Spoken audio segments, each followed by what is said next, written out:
Blog Talk Radio. Here at ACO Radio, American Communications Online, or any affiliated stations or websites are not responsible for what guest hosts or call-ins may say. All programming is intended for informational and entertainment purposes only.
This is TJ Morris, and you're listening to ACO Radio, and I am TJ Morris ET Radio, live on the air tonight with Dr. Bruce Cornett and Thomas Sinisi Hawksblood, and or Thomas Hawksblood Sinisi. I get it right in a minute.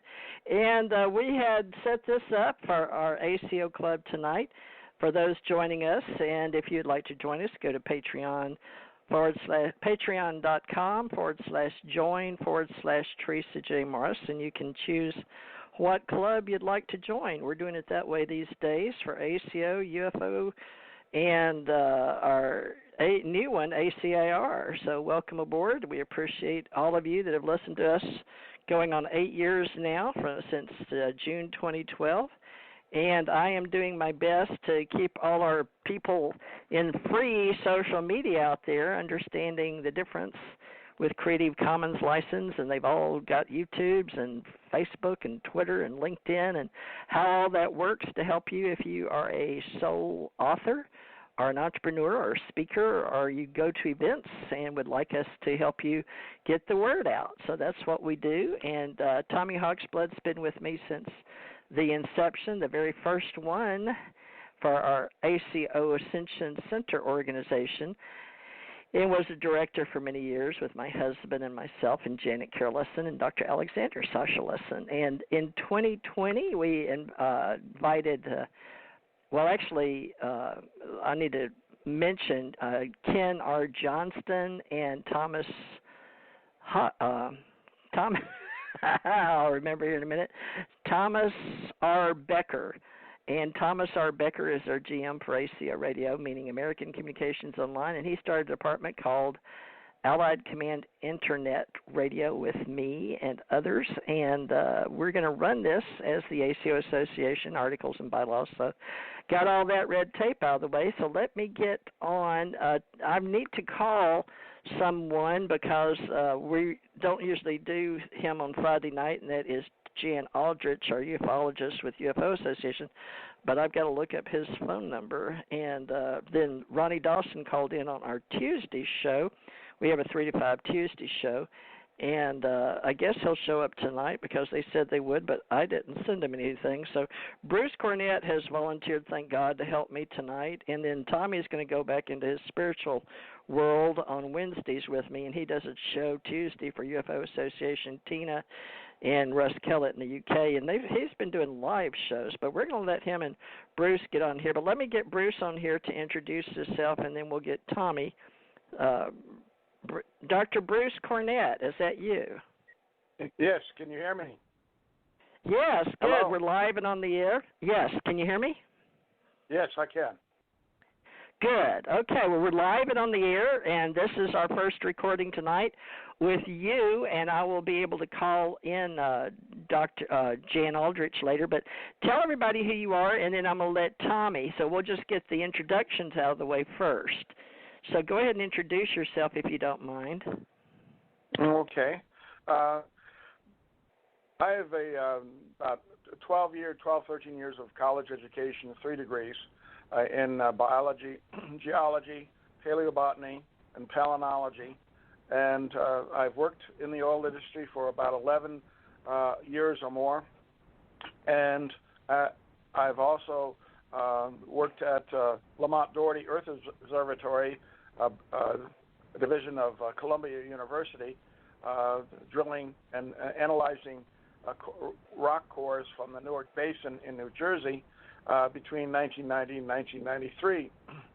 And it was in that period of time that I was introduced to the TV show called Intruders, and I was rather surprised to find that this subject about alien abductions was on prime television, because being a scientist and working at an institution, we rarely ever discussed aliens or UFOs, etc. And I went to the bookstore and got a copy of the book Intruders by Bud Hopkins and John Mack, and the book manager suggested that I also get another book called Silent Invasion by Ellen Crystal. I was shocked when I read that book that it was about the area I lived in at the time in Middletown, New York, and her area, fieldwork area, extended from Middletown all the way up to Pine Bush, New York. And I got in contact with her, and she invited me out into the field with her, and I was shocked by what I saw. The first couple times I went out into the field with her, I saw things flying around at night that I could not explain, and nobody had ever prepared me for this. As a consequence, I decided to do a detailed scientific investigation into this phenomenon, taking photographs, time exposures, and video of these craft that were flying around and disappearing into the neighboring farm fields and coming up above tree rows and flying over us. This was not an airport. It wasn't anywhere near an airport. And these craft seemed to defy gravity and could stop, hover, and accelerate to incredible speeds. So what was this stuff doing in a rural area of New York, right near in between Pine Bush, Walden, Wallkill, and Montgomery, New York? As a consequence, I started a 24 square mile magnetic survey with a proton magnetometer in order to test Ellen Crystal's theory in her book that there's an underground alien base. And it took me about 3 years to complete. As a consequence of that mapping, I discovered many underground features and even discovered underground transmitting arrays sending signals out into space. Who would ever believe that?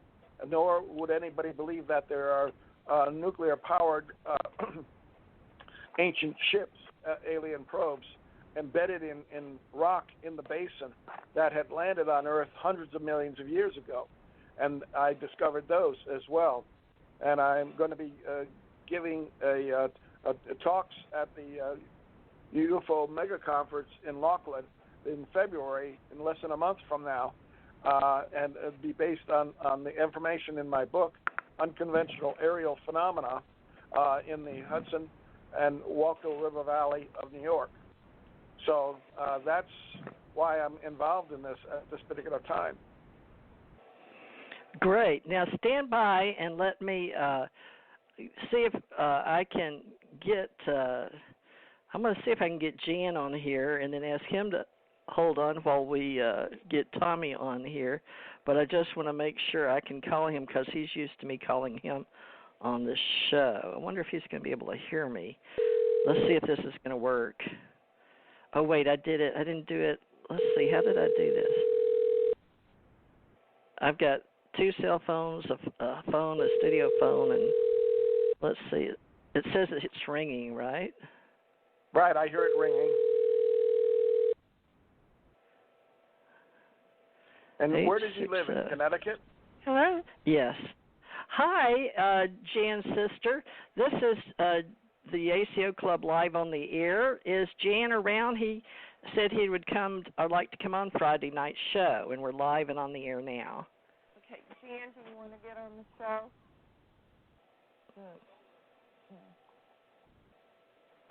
Okay, he's coming. It might take him a second or two. Okay. Well, great. I didn't know if he remembered, or we talked about it Wednesday on the day show to help us start tonight's club with Dr. Cornett and other people. Okay. Well, that'll be. Yeah, he's coming on his way. He may have slipped his mind. It's Susan, right? Yes, it is. Thank you, Susan. You do as much radio just about as he does. Well, we'll have to get you to come on and talk about one of your groups. Okay. Yeah. Are you ready? Yes. All right. Hi, Jan. This is Bruce Cornett talking. How do you do?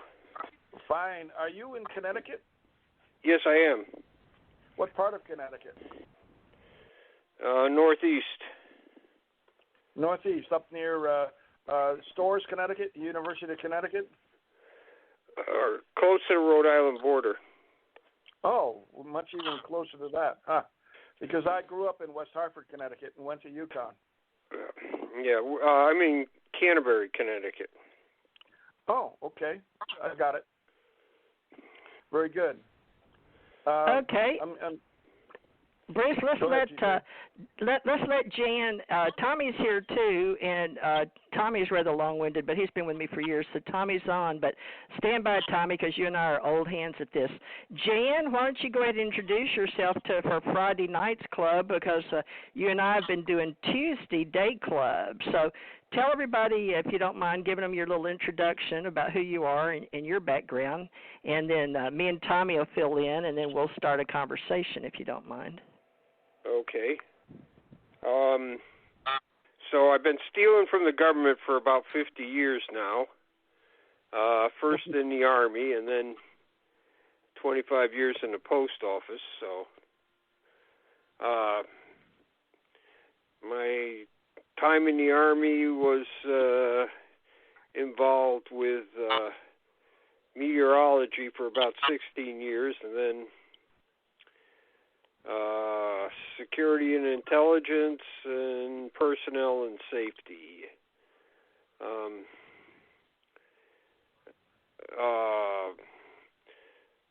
Since I was in junior high, which is back in about 56, that's when I got an inkling about what UFOs were about that time, because I saw ball lightning. Investigating ball lightning led me to UFOs, and so almost 60 years later, I've completed about 60 years of collecting information and trying to sort it out in various ways. One of the things I did when I left the Army, I started what was called Project 1947. It's an investigation into the early days of UFOs from the turn of the century up to about 1965. And that continues to this day. We've had help from over 300 people around the world collecting various accounts and exchanging information.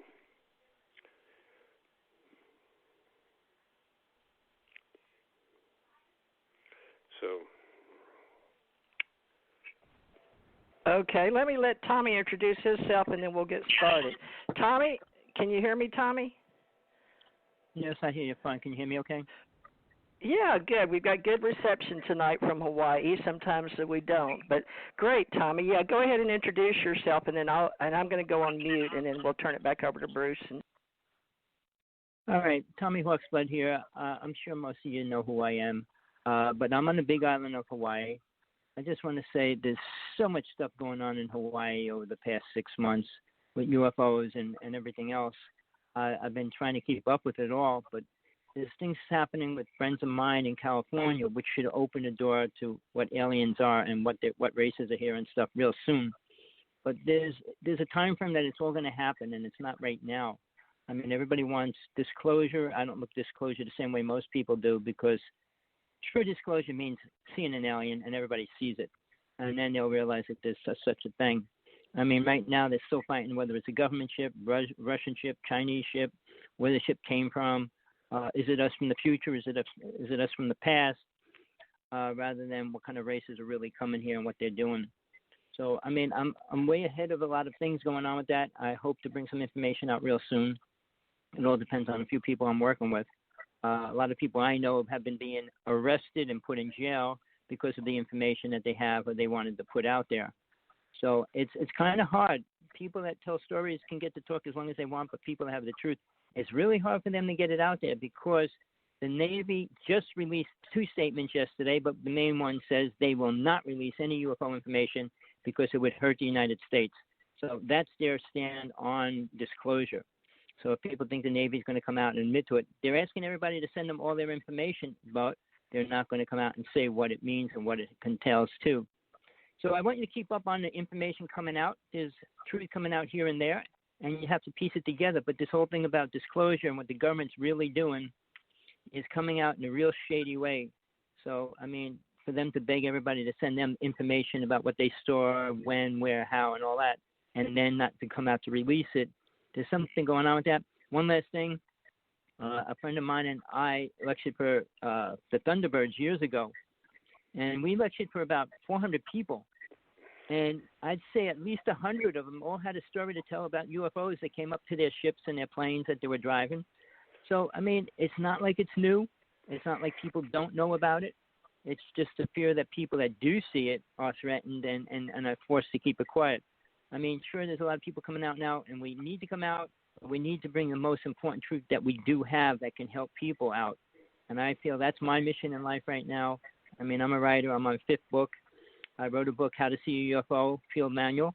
I'm giving it away as a PDF file if anybody's interested. Please get in touch with us. But other than that, I'll hand it back over to you, TJ. Thank you, Tommy. I was on mute. Now, folks, in order to keep the background sounds out, I'll ask all of you, if you're on your phones, to mute if you can when you're not speaking. And then I'm going to mute you when you're not on, just so we have a really clear recording that goes up for YouTube listeners. And I've got one other person here I'm expecting. Let me see. Is this Ronnie? Hi. Can you hear me? Hello? Who's calling in? Can you hear me? There's someone else here. Can you hear me? Is this Ronnie Dawson? This yeah, is can you hear? Yes. Oh, Ronnie Dawson. Yes. Good, Ronnie. Okay, Ronnie, I always have a hard time hearing you in the beginning. So if you don't mind, Ronnie, we've got the ACO Club going tonight, but everybody doesn't know each other, plus we have the listening audience because this is a live show. Would you please introduce yourself, and then we're going to do a roundtable discussion with Dr. Bruce Cornett, Jan Aldrich, Tommy Hawksblood of Hawaii. And I understand now, Ronnie, are you in Texas? Yes, I'm in North Central Texas. I'm a UFO experiencer and alien contactee. Had a CE5 event where I actually made contact and had a conversation with the ETs. So, and this has been going on for several years. Right? So, but finally, they instead of scaring me, yes. And so they finally had a conversation with me after scaring me for years. So, and it was so I found out a lot about them first, up close and personal. Like I was 12 inches from this alien space when we were having these conversations. So. You're breaking up a little bit, but now let me let Jan Aldrich I know, they kind of showed came from and everything, so and they show me how breaking up a little bit. Are you at your house in Texas? Are you on the road? When you want me to talk? I think we have we may have a delay. I'm not sure. All right. I'm at the house here. Okay. Well, I don't know why we have some blank spots, but hold on. Jan Aldrich, do you have any questions? And then I'm going to turn it over to Dr. Bruce. But Jan, you have any questions for Ronnie? No. Let's go on. Okay, Dr. Bruce, how would you like to move forward? Tommy and I are used to working together, so right now, and let's just let you guys get to know each other, Bruce and Jan and Ronnie, and Tommy and I will sit here and hold the fort down for a little while. And so if each one of y'all want to talk a few minutes and ask each other questions just to get the ball rolling, this will be a panel discussion about, I guess we'll start with ufology tonight. So I'm going to go on mute. So, Jan, if you'd like to discuss what you believe a ufologist is, and then Dr. Bruce, and then Ronnie is written a book, but I'm sure Bruce looked him up for us in our club, so Bruce can ask him some questions. So, okay, so Jan doesn't have any questions, right, Jan? But right, yeah. All right, but I'm going to leave you on with Dr. Bruce, and I'm going to mute. So Tommy and I will be in the background for everybody because I've got to try to make sure we get the best sound for Ronnie. All right, I'm going to go on mute, and Dr. Bruce, you've got the floor, and Jan is there for support as a ufologist. But let Jan tell you what he believes a ufologist is versus an alien. We have Alien Contact Organization, which Ronnie can express as a contactee. So we have different people with different backgrounds. All right, I'm going to go on mute, and we're going to see how Dr. Bruce and Jan can do with Ronnie. I'm muting. Go ahead. Hello, Jan. Yes, could you, I'm aware of your interest in the Roswell crash, correct? You have studied that quite a bit?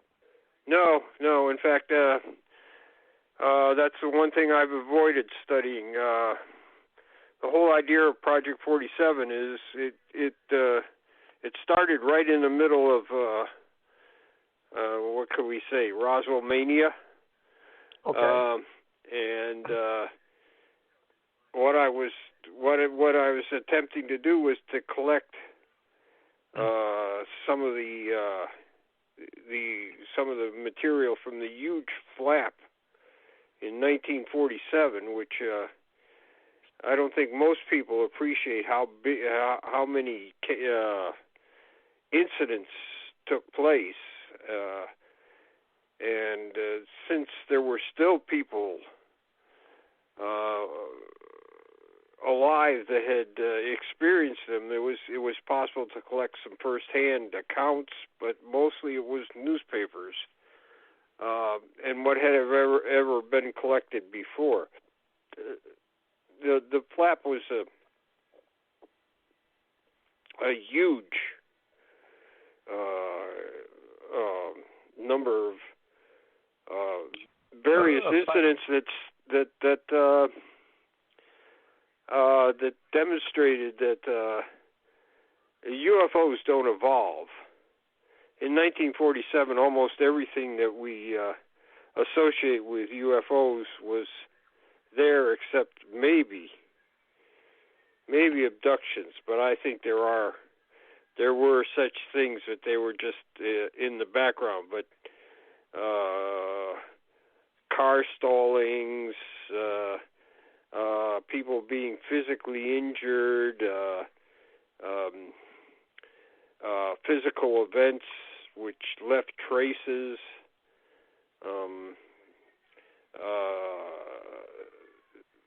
satellite object cases where it seemed that a large UFO would release smaller objects, which is really kind of a real unusual phenomenon. It's kind of rare, but in 1947 it wasn't. It's almost like the French wave. A lot of these types of cases, even starting before Arnold in the early spring. So there is no evolution in ufology. Everything was encountered in the very early days there, and I know I have one skeptic that keeps writing me and telling me, no, I'm wrong. It's a plastic phenomena. It changes over the years, and I keep telling him, no, you just have to look at the early days, and you find out that that's not true. It's been pretty consistent all the way through from the 1947 on. How far back do you find a triangular or angular craft as opposed to circular craft? No. I mean, these things are involved in 1947. They're not as involved as what seems to be happening today. Okay. But there were triangular craft in 1947. The problem was that the newspapers said flying discs, and you talk about flying discs, and then you find out that what they're talking about is a square object being seen by people, and the newspapers are referring to it as a flying disc. It's kind of funny. So there's some. If you just read the surface, you're surprised like that. Right. Now there are triangular craft. There were hexagonal. Some were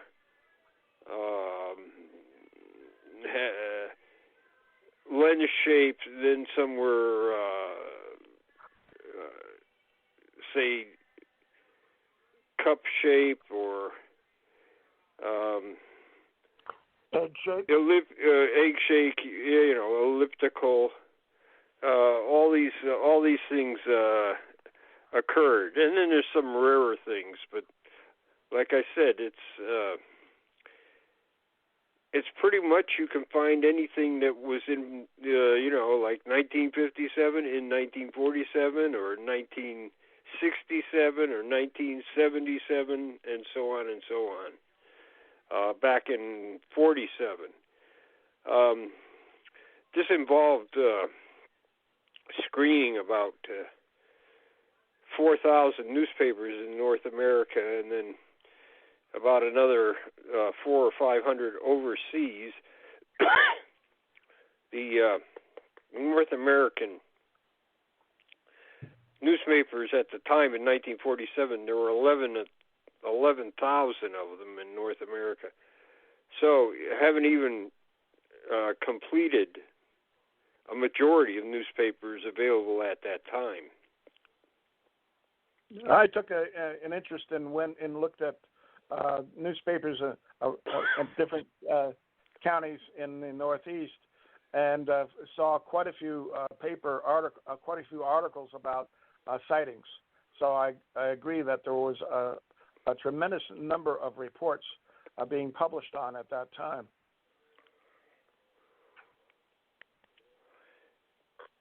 Yes, and of course we had the official investigation, which nominally supposedly has 122 cases, compared to about 3,000. That's just a drop in the bucket. Right. And of course, from 122 cases, you can't make as much accurate statements. You can't have as many accurate statements as when you have 3,000 to look at. Right. And I have been very interested in the reports that have come out by Costa, Cheryl Costa, who wrote a book about the desktop reference book that she and her partner wrote all the way across the United States, and they documented a tremendous number of sightings in the last 3 decades all around the country. So, and one of the things that has fascinated me is the increase in the number of sightings of triangular craft. And I worked at NIDS in Las Vegas for about 4 months back in 2004, when they were compiling results of a number of local or sightings reporting centers around the world, and especially in this country. MUFON and NIDS and NUFORC all contributed to a study of triangular craft, and this was published in one of the NIDS publications before that institution shut down. And one of the things that I saw in the data was an extraordinary increase in the number of sightings starting from 1989-1990 with the Belgium flap, and increasing exponentially in the year around 2000, and it continued to increase. But disc-shaped craft and circular craft, sightings of them have been rather sparse, and I'm just curious as to why this transition has happened. Yeah, that is interesting. Also, it seems that close encounter cases have sort of fallen off the last 2, maybe 2.5 decades. Especially since the millennia changed. There seems to be a falling off of close approaches where, say, 66, 67, there was a massive number of this close approaches. It's hard to figure out exactly why. I've been working with the Ufos files. I've been scanning them, put them on, digitizing them so they can. We can carry around our filing cabinets on a thumb drive, so we have portability of a large amount of data, and this has led to certain things, just like the fall off of close encounters, more triangular shaped objects. Although there were always triangular shaped objects here in Connecticut, following in the early 60s. There were a number of them in Connecticut. Maybe not triangular. I mean, some people said, well, they're close to the Mercury capsule. They look like the Mercury capsule, or things like that. It's all of this stuff is puzzling. It's like Amy Michelle said. There are no laws of ufology. Every time you try to say, well, this thing happens or doesn't happen, it does. Yeah, I can appreciate that. I'm just curious as to what the attitudes are in your area of the country right now. Do you talk very much with other people about this subject? Yes, but since my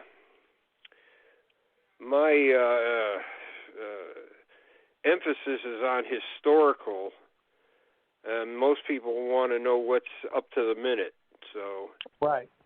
So I'm a degreed historian, so I am more interested, like I said, Project 1947 in the early days, and of course Michael Swords and Robert Powell, and some other of us, about 10 altogether. We wrote UFOs in Government, which is a scholarly historical inquiry into official government interactions and reactions to the UFO phenomenon. So, and it's been quite well received. It was recommended, as a matter of fact, for acquisition by college and university libraries. So, because of that, there's a lot of academics that have been exposed to a more, let's put it, scholarly inquiry into the history of the government reaction to UFOs.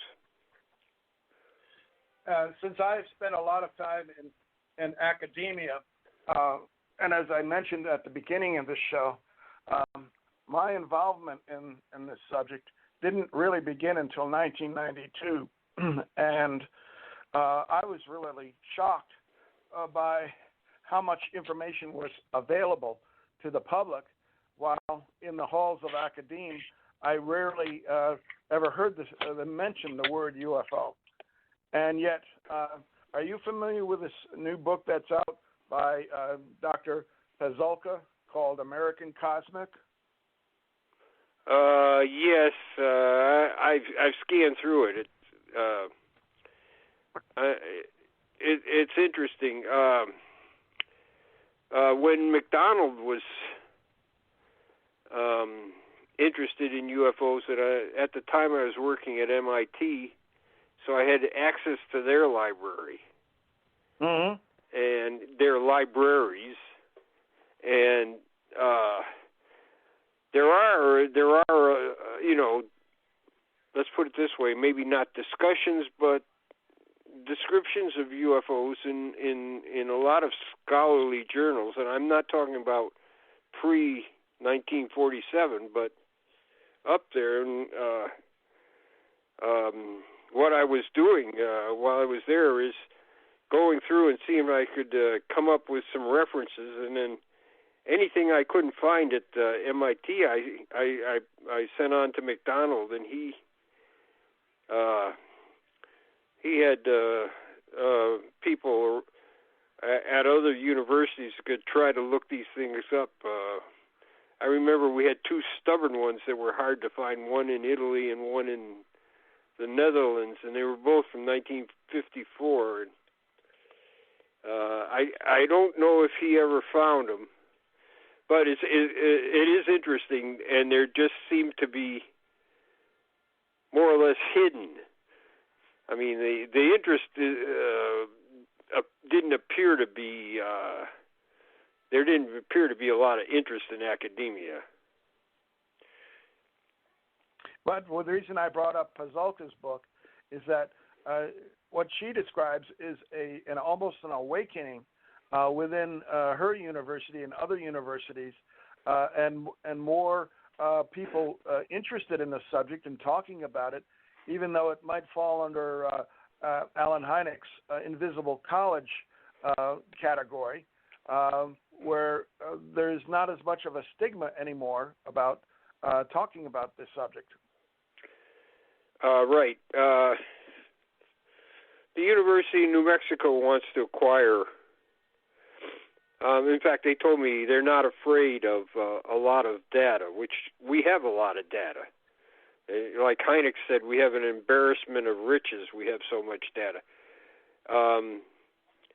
So they've been saying, the amount of data doesn't scare us. We're starting a huge archives down here, and we can absorb huge amounts of UFO data. So they've indicated the head, like the dean and president have indicated they want to acquire this anything they can for their new archives. So that's hopeful. That's hopeful because a lot of UFO collections end up in, when the person dies, they end up in the dump. Yeah, I've heard about that. That's really sad. I know that a number of people in the field who are actively pursuing acquisition of books and data for their files in order to preserve them. What university in New Mexico is dealing with this archive? It is the University of New Mexico. Okay. All right. So, yeah, we have a small group of historians that have been collecting this material. So I have Robert Todd's files. I have Dr. Willie Smith's files. An Englishman named Andy Roberts. I have his files. And that also, we're trying to get that digitized. So I have what I call my digital filing cabinet here, and I can walk around with it in my pocket because it's on a thumb drive, and right. It involves more than 10,000, way more than 10,000 cases. Well, how do I get and that's Ronnie just Dawson the start. That's just here? the start. I have huge amounts of filing cabinets and boxes full of material that has to be scanned. Wow. Well, Jan and Bruce, how are we going to get this going tonight? Because Ronnie is in the new. Are we going to do it by years or by classification? I don't know. Are we going to, in our club, because this is a brand new club in 2020, are we all going to do it by time frames like has been done in the past based on the history timeline? Because I guess we need to figure out how to run this club because Ronnie is here, and he wrote a book, and Dr. Bruce, you found something on him, but I want to know how much information because I can't see Ronnie's phone number because he called in on Skype, and it just shows one. So we've got to decide who wants to be public with their story, and so you two guys have been doing this for years. I was an investigator, but everything I kept was confidential. Or for eyes only or need-to-know bases are in the government. So Tommy's been helping interview people with Tina on Tuesdays with the UFO Association we set up last year in the UK. And, of course, he's been helping me with since 2012 just on various topics, and paranormal and spiritual. But I want to help all these people. And Ronnie Dawson did join our ACO club for at least getting started, and I think he has a book. But how are we going to do this? Are we going to offer their books? Are we going to also archive? But Ronnie's here too, and I know he's listening. He's done a good job of keeping himself on mute. But we've got an hour and 15 minutes here, and me and Tommy are used to this, and we know we're making a live recording. But this is for oral history. But how are we all going to do this? Because Tommy can, put you on television if you want to be, and has shows, and then I do shows. But Ronnie's here to participate, but I don't know that how we can do this with you two, because you two are collegiate academics and real intelligent. Been doing this for probably, I know Jan's been doing it for many, many years, and apparently you have too, Dr. Bruce. And Dr. Maccabee told us we could do ACO as Alien Contact Org. So I guess we need to set up like our own Hynek. Do we want to use CE5 and then add to it? So can we discuss how you two are going to do, Ronnie? TJ, Ronnie seems to be one of the newest members. I mean, I've been out in the field observing craft with Tommy in New York way back in 1996. So we go back at least that far together, and I'm interested in what Ronnie has brought forth by his book. I have not gotten his book yet. I only found out about it today, and I'd love to have him explain what happened to him and how he says in the abstract of his book that activity has been continuing from 2010 on. And I believe his book came out in 2016. And I would like to know more about that, because that brings us up to a current level of activity. And Tommy has been saying that a lot of sightings have been occurring in Hawaii, and get a little bit more information on that too. Okay?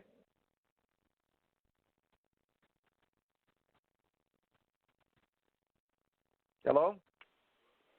Sounds good. Can you guys hear me? Yeah, I can hear you now. Ronnie? Okay, yeah. Is that you? I dumped my Wi-Fi, and I'm going through my cell phone now, hoping to get a better signal. Yeah, this is Ronnie Dawson. Yes, Ronnie. I would love to hear more about your story, about your book, and might help improve your sales. So you said that you were in the oil business at the time? Yes, I'm a crude oil transport driver, and like I said, I haven't seen anything. I haven't seen anything for 30 years out there. And in 2009, I started seeing some stuff, and it just kept getting weirder. And I started seeing the UFO craft, and I've got some pictures of it. And I had a UFO mothership fly over me. I got a 15-second video clip of the left half of a V-shaped mothership that flew right over the top of my head. Wow! And I mean, I seen this thing up close and personal. It was just outside Coleman, Texas. Coleman, Texas. Yes. Yeah. My background is in the oil business too, from '77 all the way up until around 2000. And I was abducted in front of my entire drill crew down in Virginia in 1981, and I have a whole website on that abduction. I was found missing by my drill crew, and then they saw me being returned.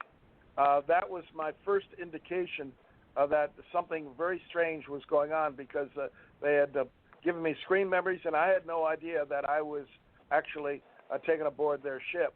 Have you experienced an abduction? I've got to say this real quick, because, folks, I want you to hear this. What does oil have to do with Project 1947, Jan Aldrich, and Dr. Bruce?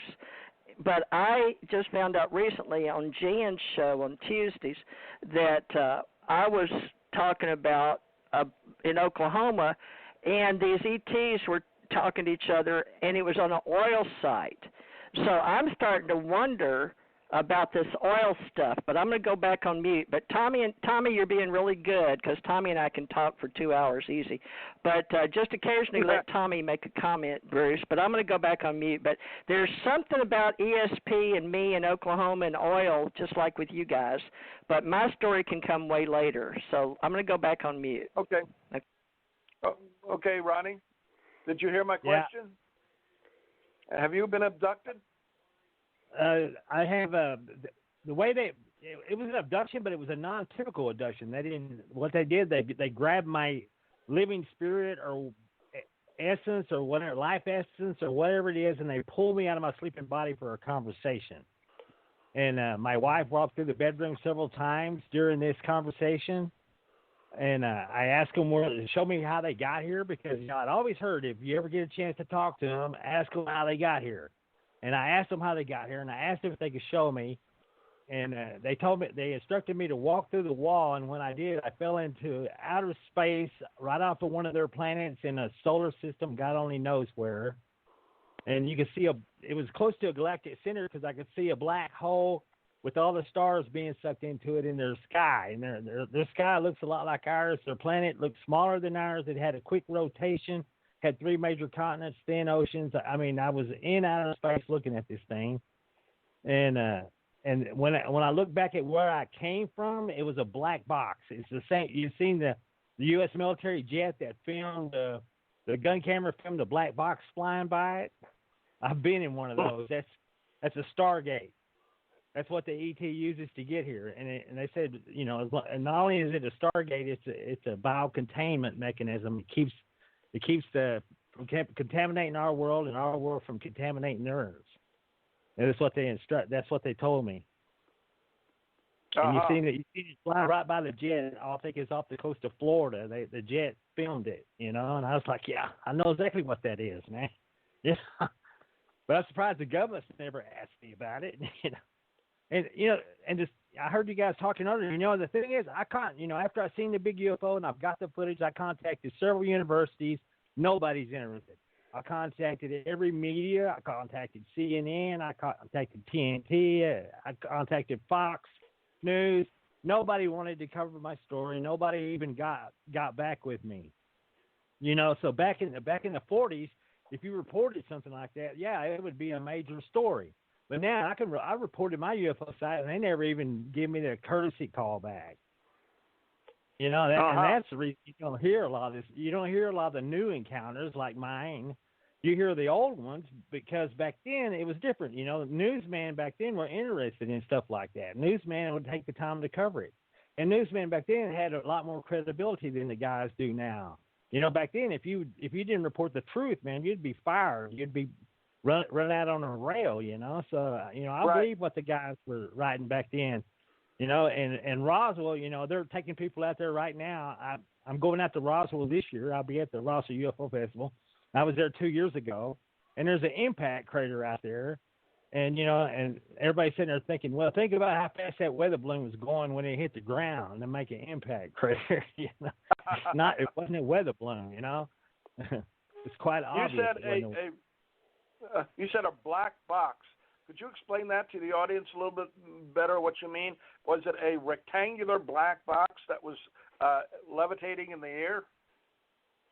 It was when they had me, they had put the thing over my bedroom of my house. They pulled me out of my sleeping body for a conversation. And then during the conversation, I asked them if they could show me where they came from, how they got here. And they instructed me to walk through the wall because you could move through physical matter there. It's like you had a little mass, but you didn't have a whole lot of mass. You could sit on a bed and feel the softness of the bed, or you could walk through the bed like you're wading through a pond of water. And they showed me that we're safe from biological contamination here. We're safe from physical harm. And this is where the people of our world will eventually meet the people of their world who are demanding them to have a conversation with us. Was this in your spiritual lessons? Would you call it that? No, I am not. I am not a spiritual person. I am not a person who meditates. I do not astro travel. When you were when you're out of your body, what would you call that? When you're out of your body, what physical or non-physical form were you involved in? I looked. I had two hands. I had two arms.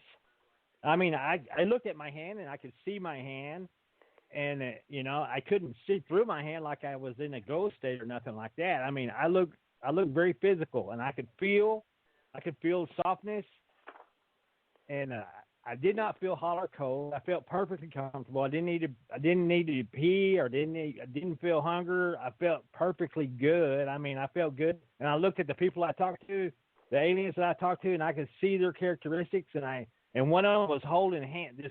This leopard woman was holding hands with me, and I looked, and her hand felt weird. And at one point, I remembered, if this is a dream, I want to look, this is a dream. They said, look, see if you won't have detail if it's a dream. So I looked at her hand, and I could see that she had pads on her hand, like a cat has on its foot, even in between her digits. But she had 4 fingers and a thumb, just like mine. But between the digits of her fingers, there was small pads, like on a cat's foot.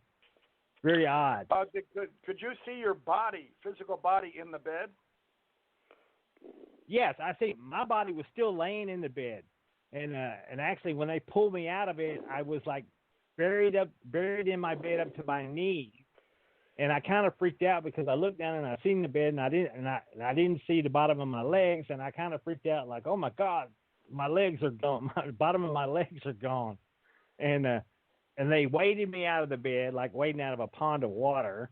They said, you're all right, And then they showed me that we can move through physical matter here, and they started apologizing for disrupting my rest and all this stuff. And they just needed to have a conversation. And the gist of the conversation was how to tell the people of our world about that the people of their world have been watching us and want to meet us, and how to go about doing that. What name? Do they go by a name? Do they call themselves something? No, they never. Not at any point did they ever tell me this one's name is whatever, and they didn't tell me the name of the worlds. They didn't use names. One of them was a genealogist that was with her. There was 2 different species of aliens. They weren't the same species of aliens. They certainly weren't gray aliens. There was one that was tall, and she had like blue skin, real short black hair. She had this ruby thing glued to her right cheek. She had like a diamond glued to the center of her forehead, and she had a tattoo on her left cheek. And the other one looked like you could see she had big hair, and you could see the tips of her cat ears sticking through it, and she looked like a woman. 2 legs, 2 arms, just like a woman, not a good-looking woman. And then when you look at her face, her eyes are human, but then her nose turns into a cat's nose. And she even had whiskers on her upper lips like a cat. So the tip of her mouth turned into like a cat's mouth. They talked with her. They talked English with their mouths. And because of the one that had the cat's mouth, she had a hard time making certain syllables when she spoke. And it was almost comical trying to watch her pronounce certain words. But when she had trouble making a word, she was smart enough that she would use a different word instead of repeating it, like people with a speech impediment do. When your wife came in the room, she could see you talking or experience this with you, or did she just see you sleeping in bed? No, it was like 9 o'clock in the morning when this all happened, so the sun was shining in around the windows. She came walking through the bedroom on her way to the bathroom, and when she came back from the bathroom, she stopped and she looked at us, and it freaked one of the ET out. And she goes, she said to the other ETs, can't she see us? Because she stopped and she looked our direction, but what she was looking at was my sleeping body there in bed.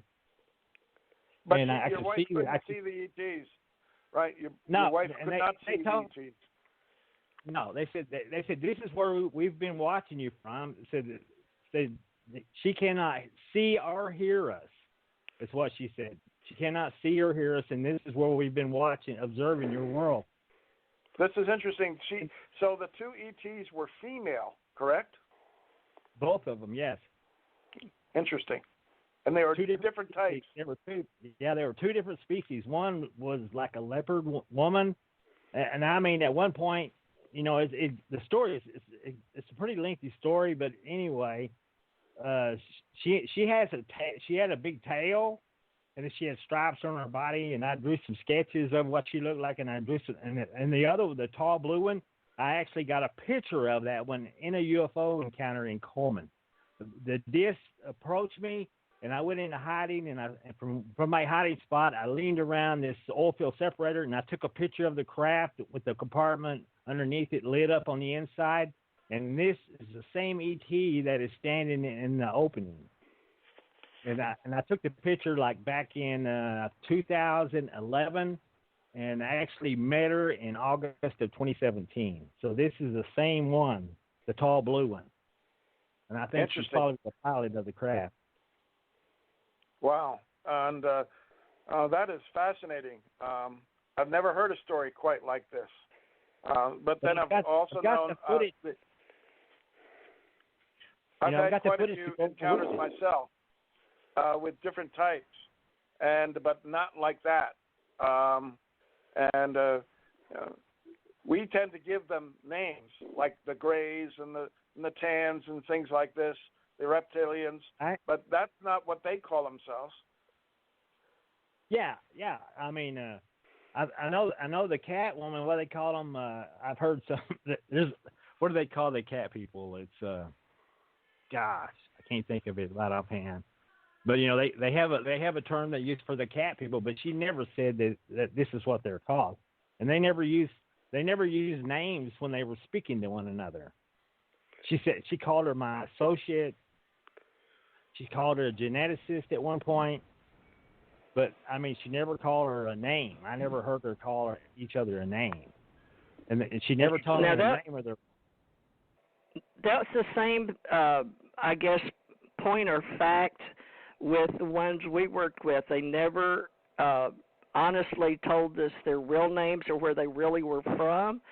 So I haven't written the reality book yet because it sounds wacko, to be honest, Ronnie, because you mentioned these things that we're not used to hearing. We may have seen pictures in the ancient history. I've seen those cat people, but I didn't believe it. But then I heard about the tombs and how they used to do people and stuff. So it is a way to go and look in history, but at the same time, it's so hard to believe it. That's why it's so hard for me to write a book. But when I hear the same thing happening in the conversations, like Dr. Bruce said, in today's people bringing it up, it's easier for us, but we've got to figure out how to not be biased and automatically say, oh, BS, because even for me, and I've had experience in and out of uniform, but it's hard for me to hear this, and I'm recording it. I'm paying to do this stuff, so the live recording, folks, but that's why I've got this club with Jan Aldrich, Dr. Bruce Maccabee, Tommy Hawksblood, and now Ronnie Dawson. We're all in a club to do this, and we've just hit the hour mark, so this is a good time to pitch it. So if you guys want to do this again and you guys don't mind, we'll try to keep it to maybe Jan, Bruce.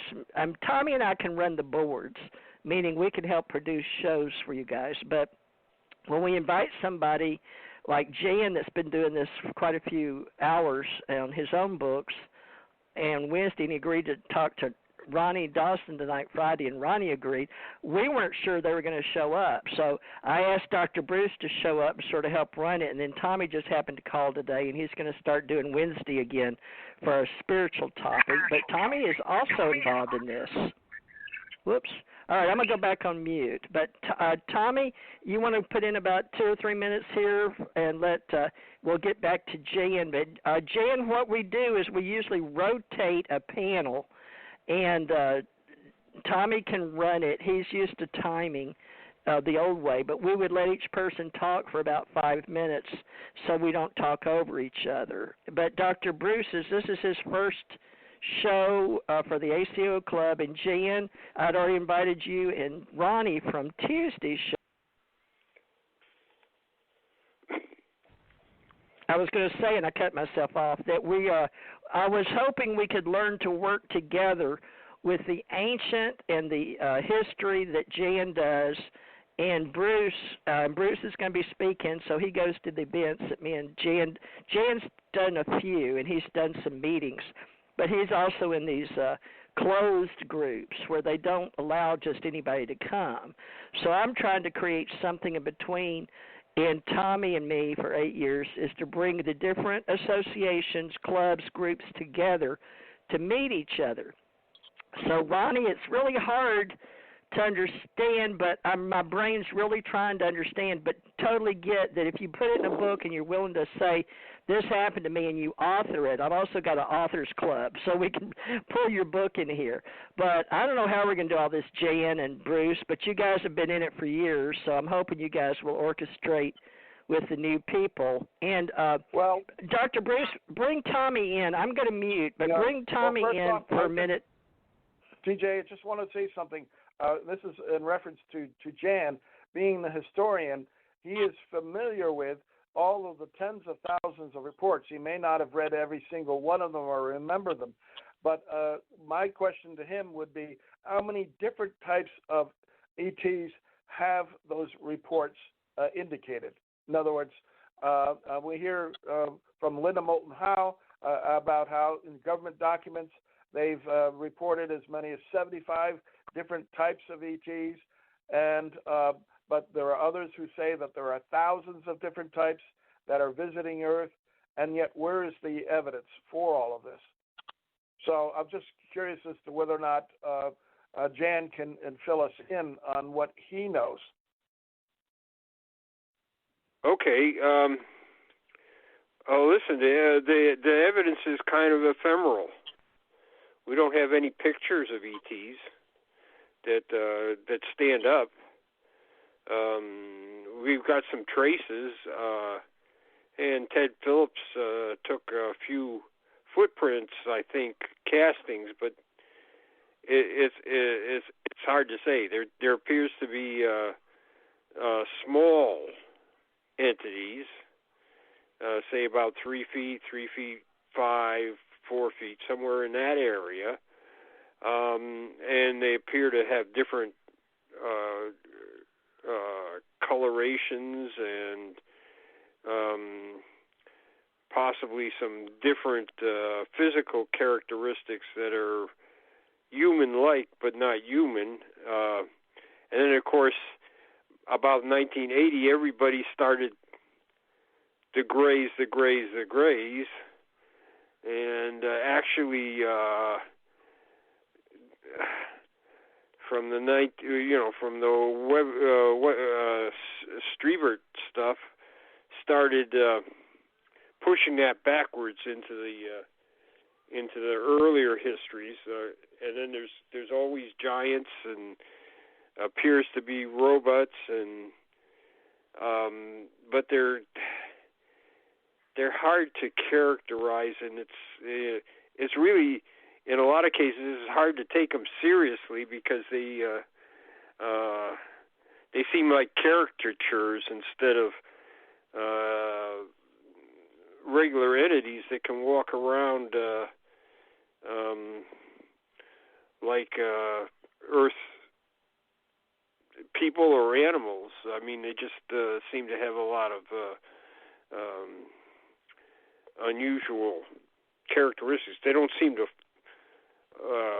people walking. It seems like they there's a flow, but these things seem to be jerky, and there's all kinds of things like that reported. It's hard. It's hard to characterize all of them. I know there was a lot in France, and Amy Michel had problems with what the difference between a lot of these supposed entities, and they just seem to be glimpsed for a very short time. So, and then they had the Venezuelan stuff at the contemporary with the French wave in '54. That these things were bellicose and belligerent,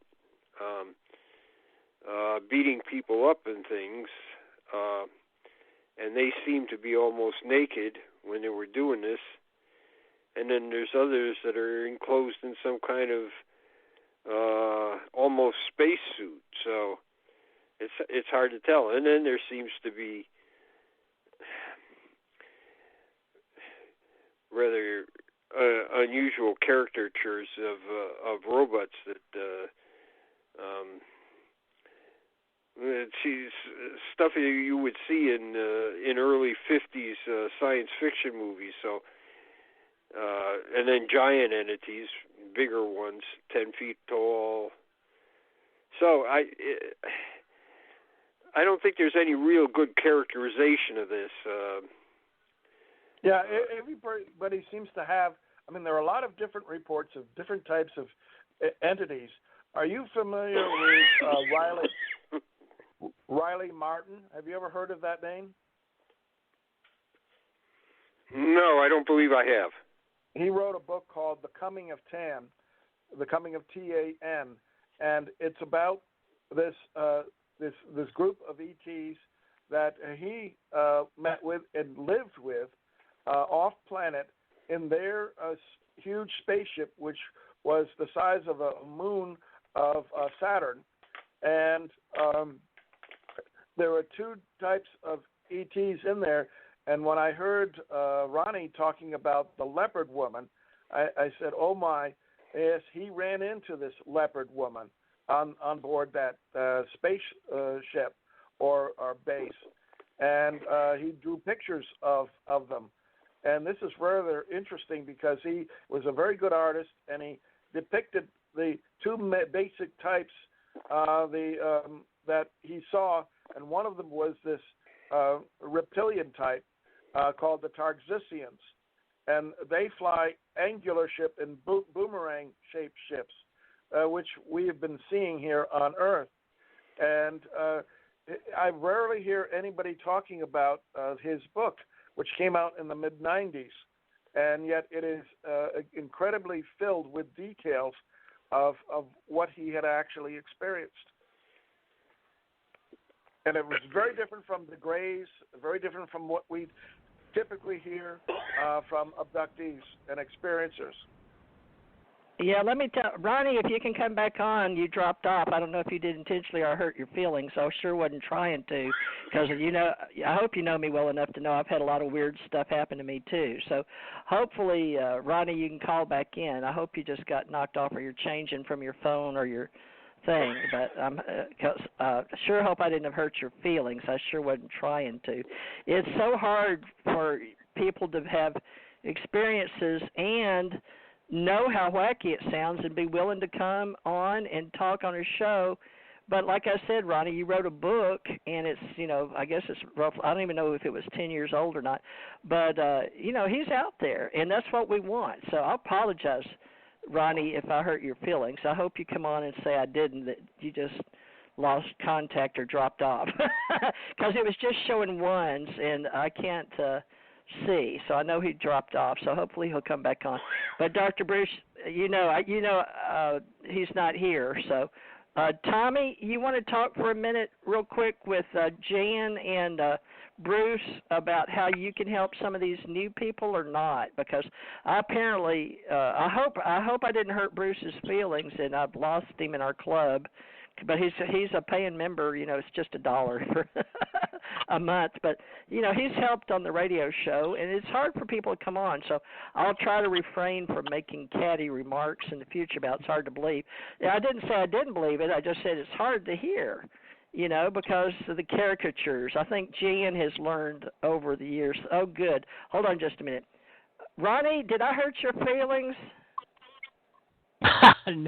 No, I got dumped, I guess, on the internet. Okay, well, I'm sorry. Okay, well, good, because I thought, oh, my God, how am I going to help all these different clubs and associations if I say some cat remark? Because I'm supposed to be the producer and the webmaster and the developer and, club host. And I was like, oh, my God, I did exactly what I don't want to do, and I can't do this if I'm hurting people's feelings, So I apologize. But Tommy will help you some more in the future, too, because these guys are collegiates and been doing this like forever.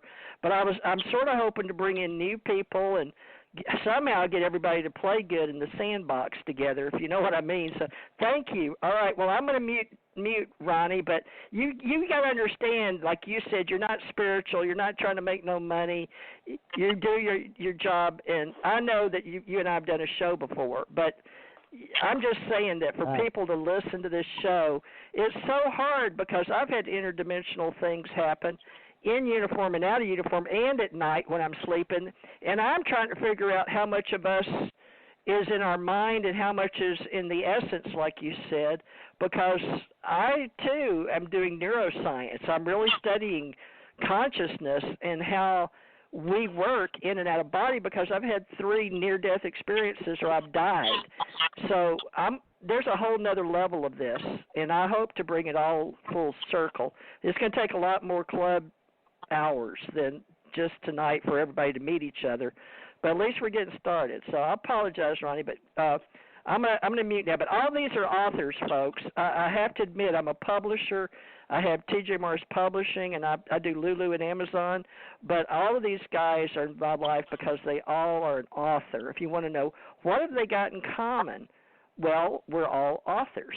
So with that said, and Tommy can tell you, you know, we'll get your books out there, but I build the pictures and the websites. But I'm going to get off here and go back on mute. Okay, I'm so glad, Ronnie, that I didn't bump you, and I thought you hung up on me. All right, so if that happens, folks, try to get back on.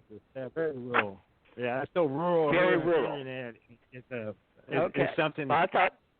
Can't keep getting Dr. Bruce and Jan were going to fire me because I'm like, God, TJ, you can't be running people out of our club, man. All right, I'm going to go on mute. Yeah, Tommy, are you going to jump in here and fill us in with more of your opinions?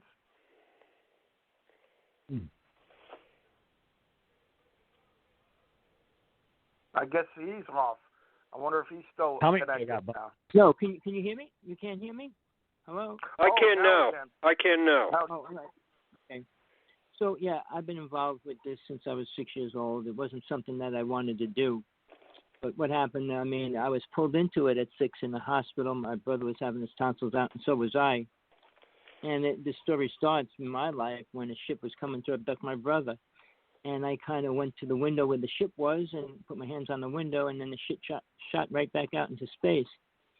So that's how it started. But then from then on, I kind of was being pulled into a lot of different directions at the same time, including working with a deity, working with different spirits and things like that.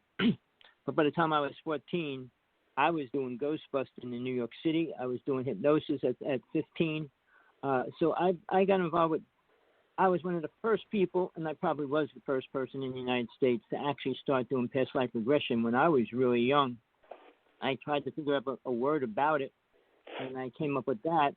I know a woman came out and said she created it about 10 years later, but I didn't go public with it. I was doing people that I know and working that way. I never did anything I did to make money. I wrote my first book just to bring truth out. My second book was about truth, my truth, and then my third book was about truth. I use the word truth more than anything because I feel I have to put the truth out there. What I perceive, what I experience, and what I know as fact for myself. Sure, some people will not agree. I mean, the first alien being that I saw, I was 12, and I hate to admit it, James Gillen of the East City Ranch, his first alien that he saw is very similar because he talked about a person, kind of human body form with a cat's head, and that's the first thing I ever saw as well. So, I mean, his experiences with that was a little different than mine. I mean, I actually had a friend with me, and we both saw it. We were chasing it with a bat. We thought we were, and it went right through the door, and it went up in a saddle in a spaceship. So that's how it starts for me. I mean, but when I dealt with people, I got more involved with this and being pulled into a lot of different directions. I work with probably 2,000 people that were abducted, girls mostly, that lost their children and things like that. So I never needed truth, and I didn't have to search for it, and I wasn't out trying to promote it. I was just trying to help the people that I know that experienced it.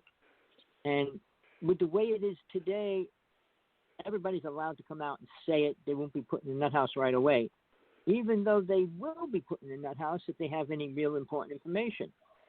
I'll say one name, and people really need to search this out, and if they really care, he's in the nut house in Long Island. He was arrested due to the idea they said he had uranium and he was going to kill people. But he had the most incredible video I ever saw of a ship crash and with the aliens around it. So it's like when you have real truth, they kind of try to take it away. I could say I lost 6 direct friends of mine from childhood to now, rather than over the past 25 years, due to the UFO world. Now, when people come out and say they have experiences, everybody's having them. How really important to the world are they? Some experiences are important to the individual. So when we talk about these aliens that come to us, what are they really teaching us? What can we bring to the world? What will help us with that information? I mean, I can go into the big famous name people and what they say. I said, we need to bring something together that's going to help us, because when they do come, which race are we going to work with? I mean, I'm going to just say this real fast because I don't want to take up too much time. In the past couple of days, one of the most people friendship I made in a while was directly talking with me live when they were giving me pictures of a ship over the house, and then they showed me pictures of the alien that was coming around the house. So I saw a race I never saw before, but I saw it directly. So, and it was being videotaped, so it's not like it was somebody's dream, somebody's bad experience. That video can't come out for a while. When it does, it'll open more people's eyes, because the Hopi people talked about a certain race, which it was. And the Hopi people are the oldest people in the United States that have been here forever, have never been brought here. So when you talk about aliens, what are aliens? I mean, if they look the same, are they aliens or are they not? Like the Pleiadians Johns are us from the future. They look like us. I mean, most races do not look anything even close to us, eat like us, or dress like us. So I'm going to give it back, but we need to put this together as far as what can really help us. I'm more concerned about helping the world. I mean, sure, we've got problems with Trump and the elections and things like that, but just what's going on around that, what our government's allowing to happen. And this is the last thing I'll say. The U.S. government, specifically the Navy, came out and just said a couple of days ago they will not release any information pertaining to UFOs and secret stuff going on, because it would be destructive to the United States. So that's their viewpoint on disclosure about aliens. So with that, I'll give it back to DJ and Bruce. Sorry. Yes. Well, thank you, Tommy, for bringing us up to date on what your involvement in it is, and I, on the other hand, have experienced some things. You have experienced some of these things, Tommy, with me out in the Walker River Valley, and I came out with a book recently last year called Unconventional Aerial Phenomena in the Hudson and Walker River Valley of New York, in which I document at least 137 close encounters. Now, I believe Jan was saying that close encounters have sort of dropped off in this millennium, and most of my close encounters were occurring in the 1990s. So that sort of fits in with his idea, because they tapered off and stopped by 2003. And I've documented most of the things that I have encountered with photographs and video and pictures that are in my book. And for anybody who's interested in seeing what is going on there in that part of the world. But what is different is that most of the craft that I witnessed and photographed are angular craft in the shape of triangles or diamond shapes, and some of them are even in the shape of conventional aircraft, but they can fold up wings and stabilizers and appear to be a cigar shape type of craft. And they differ from what we see in many other parts of the country and the world in the sense that they have their underground bases right there in the valley, and most people don't even realize it, that these ships are coming out of the ground and going into the ground, into their underground bases with impunity. And the military is very interested in them, but there's also a question of how much cooperation there is between people in the military and these non-humans that live underground. And that is something that I hope to find out more about. But there's no question that there seems to be some connection. and the question of how many of these sightings that we see are what we call ARVs versus ETVs. ETV is extraterrestrial vehicle. ARV is alien reproduction vehicle. And we actually had performances authorized by the Pentagon for Skunk Works to give us a demonstration of the TR-3B, their triangular anti-gravity craft. And that video is online on my BUFOD website, and I'm going to be showing it at the UFO Mega Convention in Laughlin this next month. But most people wouldn't expect the government to reveal something of that magnitude before cameras, and yet that seems to be part of the way the disclosure is happening in drips and drabs over time. What do you think, Tommy? Sorry about that. Yeah, I think. And Jan, have you? I mean, a lot of these triangular craft that we are seeing, the increase in numbers, many people now begin to think that they are our own military hardware. And so if what we witnessed and recorded on film is for real, is a military craft, then our military has a lot more technology than the public is aware of. And that could be one major reason why the military will not disclose, because that would put the United States into great jeopardy with our enemies around the world. John, I'll let you go. I just want to say one thing real fast. I'm in Hawaii. I'm on the Big Island. I was in town at the bank on the far end of, it's called Hilo, the town, and on the side of that's the mountain. So I was going to a bank that was closed down. I didn't know it was closed down, so I'm walking out of the bank. Around the side, this giant black triangle came out at 12 o'clock in the middle of the day. It came right out of the mountain. It was super large. I would say it was like a 747, but it was a black triangle. The only thing that was so bad, which I couldn't understand, it was the loudest thing I ever heard. It was blowing my eardrums out. And when I reached for my I had two different cameras on me, and I grabbed one of them. It was blank, and the other one was blank. But within 5 seconds, it was clearly gone. I mean, it was directly over my head, maybe 100 feet when it was above my head. But when I looked, it was gone out into space within like 4 to 5 seconds. So the technology of that ship was, and I'm sure it was, government, Hawaii government, but how fast it disappeared was amazing. But what I found out, most of the people in town didn't hear it. I mean, I was directly under it. But yeah, I asked people in town, did you hear that? Did you hear what? Hear what? Hear what? I mean, Hilo's a really busy town, noisy and everything, but the noise almost blew my eardrums out. And like we know most of the things that we see and hear don't have any noise.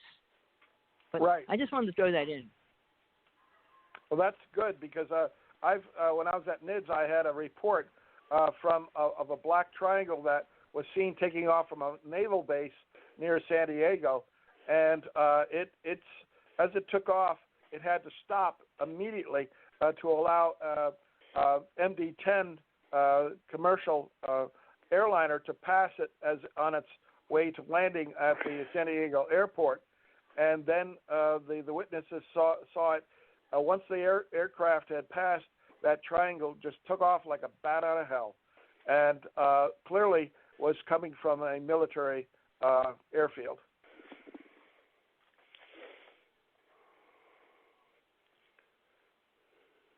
So we have this technology, and that is one of the reasons I think that the military cannot disclose too much.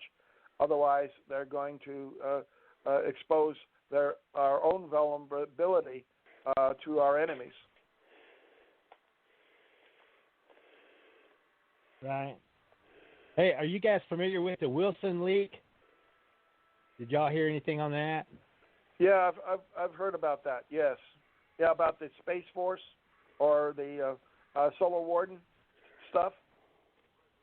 Yeah, it's a part of the government that's like it doesn't have any oversight on spending or anything, and they work just outside the government, where even it's not even listed in top secret. So the government has no right to the information. All they do is fund it, and it's private industry that is doing all the research on the alien technology that they supposedly have. And, I got a good friend that's been up close and personal with those documents and stuff. And it's like, well, that tells you right there that our government is in. There's no telling what we have out there because they've been working on it a long time. Right. So, and I know, that going back to the 30s and the Nazis, they were working with it too. Yeah. So there's no telling what we have, but I can tell you what, that thing that flew over me was made out of it had solid rock on the bottom of it, and it had a city built on the surface. And I can't imagine. And I've taken that footage, and I've got this footage, and somebody that's really talented needs to take this footage and do some stuff with it that I haven't been able to do, because I can guarantee you there's some stuff on here that's 100% completely alien. And I mean, I've got it, and I've had so many people look at the film, but all they do is make sure that it hasn't been manipulated. They're looking to debunk me. They're not looking to clear up the imagery. They're looking to see where I pull this off. And it's like I really need somebody who's willing to believe and talented enough to like take some of this footage and see what all we can find and prove it once and for all is authentic. I know it's authentic because I took it. But there's nothing on this thing that looks like it was ever touched by human hand.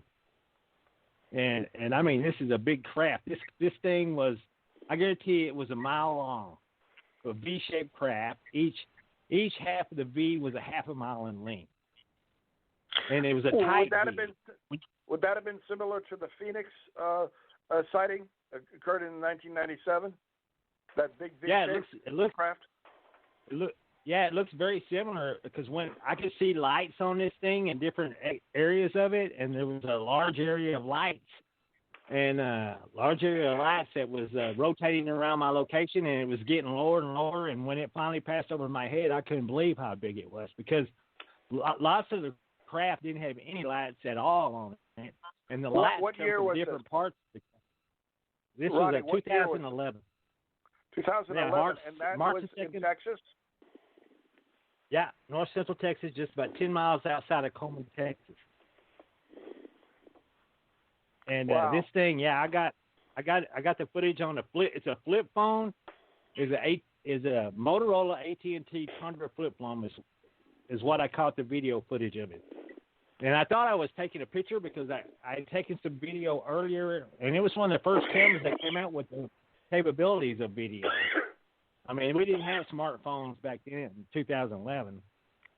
And so when this thing, I caught a video, I pointed my camera at this thing, and I was looking for it in the display screen, and it filled the sky in the location I was at.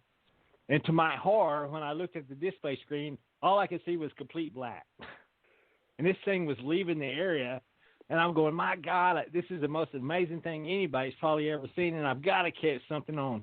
I've got to catch this thing, So I pointed the eye of the camera at it, and I hit record. And luckily, what I caught was the left half of I caught the left V on the craft.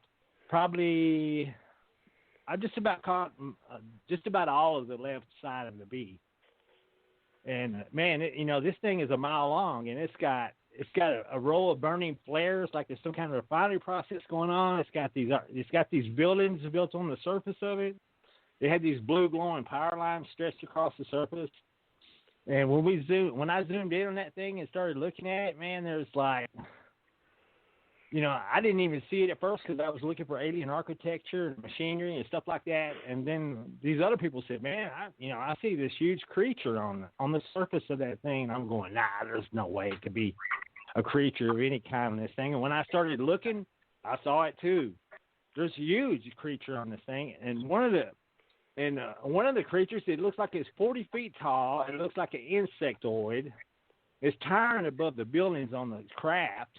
When you start telling people that, they just shut out. They don't even want to believe you. But I've got the footage of it.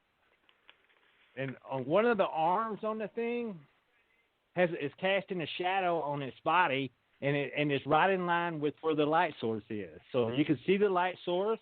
You can see the thing's arm. You can see the shadow that's being cast on the thing's body.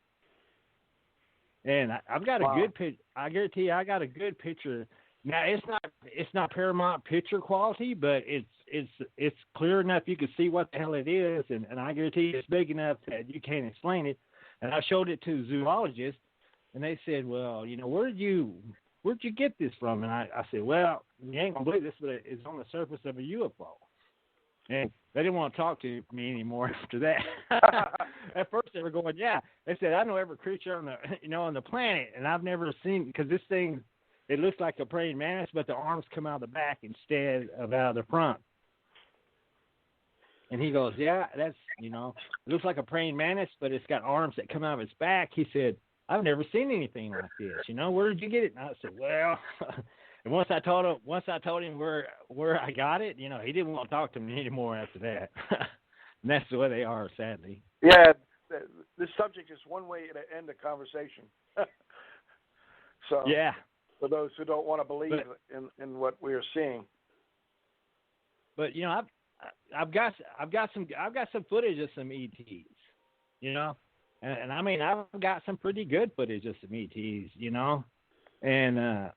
and like I said, there's nobody who really wants to see it. There's nobody who really wants to research it. I'm surprised. You think people would be knocking at my door, bugging me for it? And I've been giving it freely to anyone who wants to research it. You can look at this is the psychological problem of humans, I believe. It's almost as if it's been genetically wired in our brains to not want to see the truth about non-human beings and creatures. That this really scares us. Look at how Hollywood plays on human fears with monsters and ghosts. I mean, that should be a pretty good indicator that we don't want to know the truth. Yeah, and the guy in Brazil that was the abductee in Brazil that was supposedly killed and drained, all the blood drained out of him and stuff. It's a pretty famous case. A Brazilian man that was killed supposedly by an ET and dropped. Anyway, this big creature has a bite radius that would be consistent with the wounds on that guy, which is kind of scary to think of. You take a 40-foot insectoid, he would suck the blood right out of a human. And I guarantee you, and you can see there's a big hole in the guy's chest cavity, and I guarantee you it looks consistent with the size and the shape of the mouth of this thing that I captured on top of the UFO. Pretty scary stuff. Yes, very. I'd love to see that image. And I have another guy over here that, I've talked to TTSA, and they're looking for alien metamaterial. Well, I come across a guy down here, down in Santa Ana, and this guy has a piece. He has this metal sphere. You've heard of the Bet sphere? Yeah. This thing is larger. It's larger than the Bet sphere. It has a sleeve. It has a circular sleeve that seems like it goes plumb through it. And at first I was kind of skeptical of it, and I went down there, and I did a bunch of like testing on this thing, and we weighed it and we measured it, and I put this thing down on the floor, and my kid was sitting there playing with it. And then my kid walked away and left it. This thing rolled for 4 minutes on the floor. And then finally I was having a conversation with the guys, and I said, hey, one of you guys might want to grab a camera. I said, because that sphere has been rolling way too long. It's been rolling for 4 minutes. And we recorded it another 3 minutes. So this thing, they set it on the floor and it rolled for 7 minutes, and we recorded the last 3. And then I've got it. You can go to the Ronnie Dawson YouTube channel and you can see the sphere. You can see it rolling and stuff like that. I posted several videos on there of the sphere that we're looking at. And the story behind the sphere is that there was a ranch out near Taos, New Mexico, and this rancher, a UFO came over his house, scared them to death, and they boarded the doors up, afraid they were going to get taken. And nothing happened. They never got invaded or anything like that they know of. And anyway, the UFO left. The next morning, when they had the courage to go outside, there was 12 of these metal balls laying in their front lawn. And one of those balls was given to this guy. This is the area UFO guy, the guy that everybody talked to when they seen a UFO. He was called out, and this guy actually gave him one of the spheres, and he still has it today. And supposedly this sphere came off a UFO. God only knows what's in it, and it acts a whole lot like the Bet sphere. Right. I have a question for you, Ronnie. Have you Dr. ever, Bruce, I think. Yes. Oh, TJ. Dr. Bruce, I'm sorry.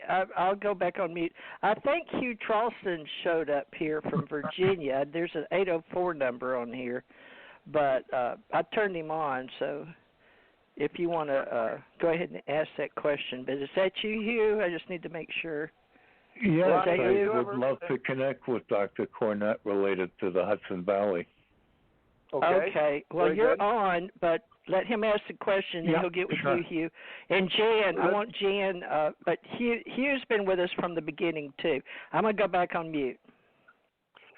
Ronnie, have you ever been approached by what would be termed a man in black? I never have been personally approached by a man in black, but I had a guy contact me through the internet that claimed, and he seemed like a man in black. And this guy, he was talking like, man, he was telling me about, he knows where my craft came from, and he told me where it came from. He told me how many light years it was away. And I was taking notes, and I researched everything the guy said, and everything the guy said was true. And the guy said he was an alien hybrid working for the government out of a UFO that's like a secret space program. And he told me it's in a warehouse, and if you walked in the warehouse, you would never be able to see it. This guy told me this several years ago. And here just recently, I've heard again that they have the technology that some of these UFOs, if you walk into the warehouse, you wouldn't see it. It don't even materialize until you throw the switch. And this guy told me this several years ago. And then, okay, now get this. I was talking to this guy for several weeks, man. He was very smart. He was, way too smart.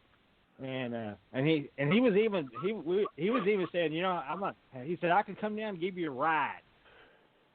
And I said, you could do that? And he goes, yeah. He goes, I can find you. He said, don't worry. I can come down and give you a ride. And I was sharing my conversation with some of my friends.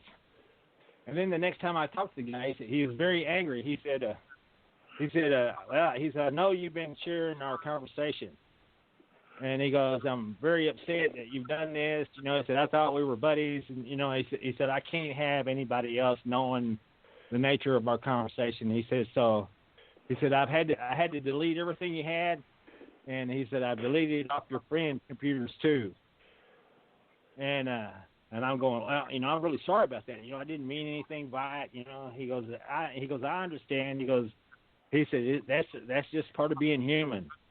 And anyway, so after I got to talk to him, I called my friends that I had sent the stuff to. I said, you still got that? And he did. He deleted it off my computer. I called all my friends. And I said, you still got that? And they looked on their computer, and they have not deleted it, and it's gone off all their computers. 4 different friends, 4 different computers. He deleted it off all of them. Yeah, and this was way before Snowden come out. Ronnie, they've demonstrated to me how they can access my computer without it even being on. and run it and put things on my computer and take things off. They've demonstrated that. Yeah, So, he told me that I believe you. He said I know all your passwords. He said I can get in your computer faster than you can. Right. And he said I can do they it don't from use space. passwords. Right. Yeah. He said I can do it from outer space. He said the people on the craft, you know. He said you're in That's a 1,000-year treaty just go away. Yeah. Okay, TJ, who was calling in and wanting to talk about Hudson Valley? Hugh Carlson. Yeah, Hugh, introduce yourself to, you said you want to talk to Dr. Bruce, but Jan Aldrich is here. Tommy and I are here, but Tommy and I are being real quiet tonight, so Jan and Bruce can talk, and Ronnie. But go ahead, Hugh. Hugh, and go ahead. Well, if you can give him my number too, I'd love to speak with him off air. But I had a first-hand experience back in the early '80s with the Hudson Valley UFO sightings. The triangular type ship came right over the top of me when I was coming into work at Union Carbide's World Headquarters, and I had other paranormal experiences during that time frame. And there's a big website, Teresa's aware of it, and I wanted to ask you if you spent much time around Brewster, New York, if you knew Phil and Brogno, because I went when they had the meeting at the Henry Wells School for the people that saw the UFO, and I never came forward because I didn't want to jeopardize my job back then. But again, there's a lot of synchronicities I have. That's a whole big area that ties into this, and I did have a sort of interdimensional paranormal experience with what I believe was a gargoyle. Hugh, what is your phone number? It's area code 804-798-1139. And are you at all familiar with Leslie Mitchell Clark? She's a hypnotherapist who's up in Toronto and also has an office in New York, and her husband also experienced it, and she has I think it's a blog talk show. I don't know if it's still on, called Contact, but she's very sophisticated in these things and did go to Area 51 herself. Interesting. Very good. And when was this sighting that you had of the triangle? It was probably 1983 or 84, but let me just give you 3 words so you can look over this big website. It'll bring you right to it, and you'll see a lot of interesting things on the different pages. Okay. Just put my last name, Traulson, T like Tom, R-A-U-L, S like Sam, E like Edward, N like Nancy, the second word and, A-N-D, and the third word Trump, T-R-U-M-P. That will bring you directly to a page on a big website, rootingoutcorruption.weebly.com. On the page that says Media Review, you'll see some interesting information, and toward the bottom of the page is even an archive radio program where I came on and spoke with Stanton Friedman last December, December 2018, before he passed, and asked him about one of the gentlemen that I mentioned on that page, Harry Rositsky, who was high-level CIA. I actually spoke with him after reading his book, The KGB, The Eyes of Russia. Are you at all familiar with Harry Rositsky? He was supposedly known as the Falcon, the head of the aviary that were involved with UFOs? I've heard the name. Okay. But I've never really connected with him to know, how he could inform me. But I'll give you a call, and your last name is spelled how? T like Tom, then R-A-U-L, S like Sam, E like Edward, N like Nancy. And one last thing, a lot of this is interdimensionally ships too. Okay. Interesting. Okay, so this was sighting that you had was in what county of New York? No, I was living in Brewster, New York, in Putnam County. Okay. and the encounter was at Danbury, Connecticut, at Union Carbide's world headquarters. Okay, I know where you are. I passed through that area many times. Yeah, there's Okay. a lot of things. They have the Satan caves in Brewster and the Jesus tree. There's all kinds of paranormal things that were happening back in those when I was there. Yeah, very good. All right, thank you. And I'll get that website from you over the phone. Yeah, I'm up till midnight. I'm in Virginia. Are you in Texas, or? Yes. Oh, okay. Yeah, I have synchronicities related to Texas too. When you get onto the site, you'll see my last name also has global recognition. And back in the early 80s, when all this was happening, I was written up in a front page Wall Street Journal article, which triggered an investigation, eventually led to the resignation of Jim Wright from Speaker of the House in shame, who was from Fort Worth, Texas. That's where my father's company is currently headquartered. Oh, very good. Okay. All right. Thank you very much for calling in. Well, I'll and sharing continue this listening, and thank you so much, TJ, for connecting me. Oh, but have you know of my book? Oh, I'm yeah. sorry? Hugh, let him tell you his book before you go. We only got 10 minutes left, but everybody Yeah, tell sure. your book because we only got 10 minutes left, and Project 1947 too. But go ahead, Bruce. Tell him the name of your book. Go to Amazon.com and to books and Google Dr. Bruce Cornett. And my book's name is Unconventional Aerial Phenomena in the Hudson and Wallkill River Valley of New York. It's 400 pages of documents and descriptions. Beautiful. I hope we can add to that, and I'll help promote that too. Thank you very much, Hugh. All Thank right. you. Bye-bye. Bye. TJ, how would you like to end this session, this show? We've got 8 minutes, and everybody is an author, so I'd like to run down the line with Jan first, and we've just mentioned yours, but we'll mention it the last again. So Jan and Tommy and Ronnie, and then you. Okay, and I'll go back on mute because it's easier. So you got it? You got the rundown, Jan, Tommy, Ronnie, and then you again. And that should be 7 minutes.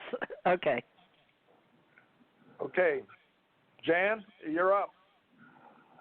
Okay, well, the latest book, of course, is UFOs and Government, and the primary authors are Swords and Powell. I've written one other book called A Preliminary Report on the Wave of 1947. It's out of print. MUFON may still have some copies. I have something called the Ghost Rocket Files. It's a compilation of government documents from 1946, U.S. government documents about the ghost rocket phenomena in Scandinavia. That's scanned and it's available online. You just probably have to do a search. I think it's at AFU, the Swedish outfit that does a lot of scanning and stuff. So, of course, it's real important to mention Lauren Gross and his UFO history project on the Oral History Project, and there's a button there so you can go to Lauren Gross's histories, which are real important for somebody that's interested in the early days. Thank you. And Tommy, you're up next.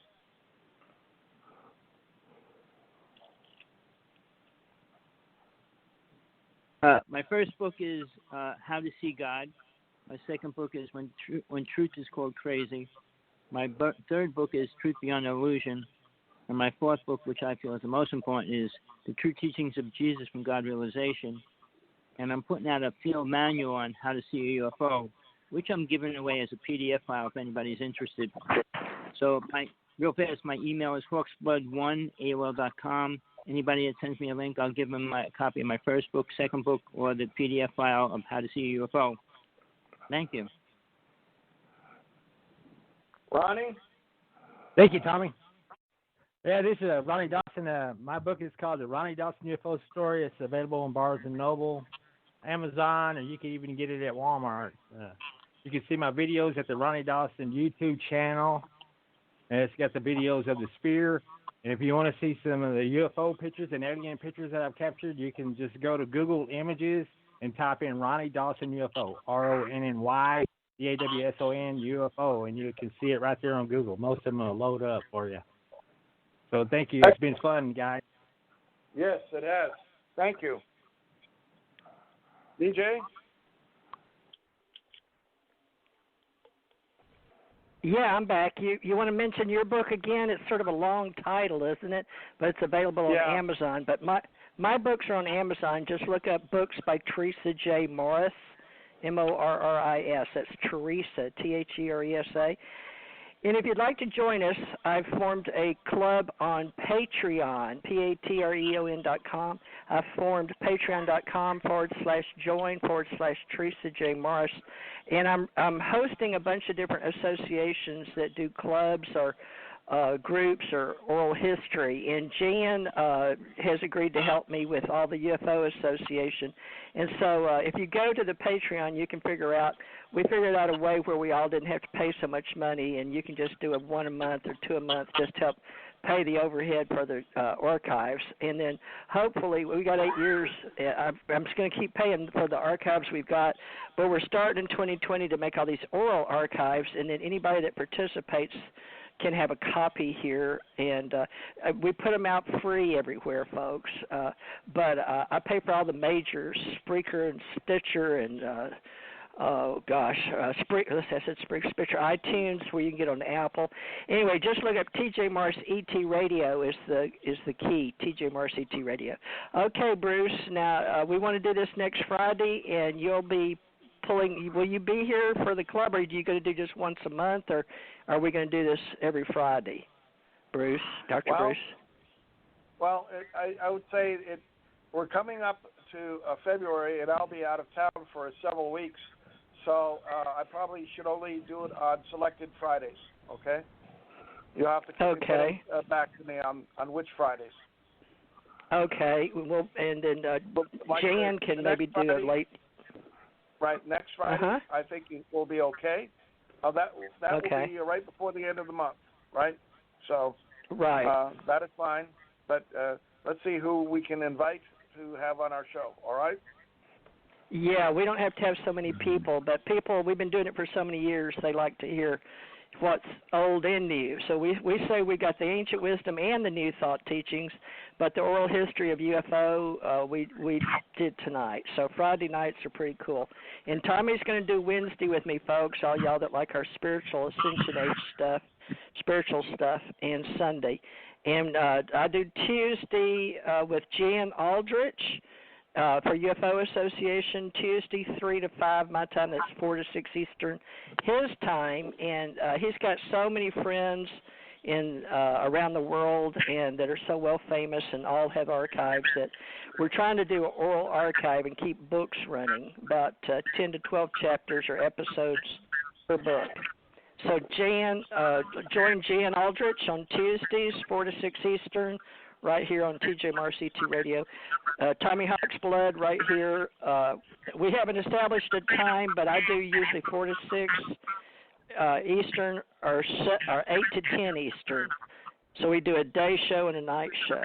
And then, Ronnie, you're invited next Friday if you'd like. And Jan, of course, I can call you if you want to do next Friday. And then, I don't know, I know we do Tuesdays. So, and Tommy's a permanent fixture with me, but we just have been so busy, and he's been doing YouTube. So catch Tommy and Jan, and anyway, email me if you don't know, or just look up teresajmorris.com. And we've got ACO Club app for the business directory, and we got different clubs that do different things. So all these guys are great, and they all showed up, so that's the main thing, isn't it? They've all got information they'd like to be on oral history and share. Okay, back to you, Dr. Bruce. Well, the name of my book is Unconventional Aerial Phenomena in the Hudson and Wallkill River Valley of New York, and published in 2019 from Amazon. So just do my last name, Dr. Cornett, at Amazon Books, and you should find me. Okay. Well, any last words, everybody? Jan Aldrich, any last words? Or if you want to tell them, I know it's project1947.com, but you want to give them your Facebook or however you want people to get in touch with you, Jan. Well, that's the project1947.com is a lot of the research that's been done, and it's there for free. You don't have to buy any book. You can just go to that place, and it's got a lot of historical UFO material on it. Okay. Well, we're out of time, so thank you, Dr. Bruce. You did a really good job of co-hosting and emceeing when keeping the panel together. And Jan, this is what I'd like us to start doing sooner or later, or at least, 1 hour. We can do archives or whatever you're doing, and maybe add one of your friends with one of the other clubs, CUFO, or even Greenwood or whatever. But you just gotta let me know. So, folks, we can do this with whatever it is that you're researching and want to do your club with. Just get in touch with any of these people you heard tonight. Let them know you're interested in coming on the show. All right, and Tommy and I'll get back with you too. And Tommy's doing the YouTubes if you want to see your picture on TV, YouTubes. And I'm just not there yet because. I'll get there, though. So love and light, everybody. We will see you, I guess, Tuesday. And I do Thursday on revolution.radio, so don't forget me on the revolution.radio on Thursdays, 4 to 6 Eastern. And we're going to be starting a whole new program and a lot of more affiliates in March. I got to give them a month to get me up, but there's some exciting news coming, getting the word out. Thank you, everybody. Thank you, Hugh Charleston. Thank you, everybody. And Dr. Bruce, if you can, call Hugh, and y'all can exchange information off air. Yes, all right? I will. Thank you. All right. And Tommy, call me if you want to do a show over the weekend or something.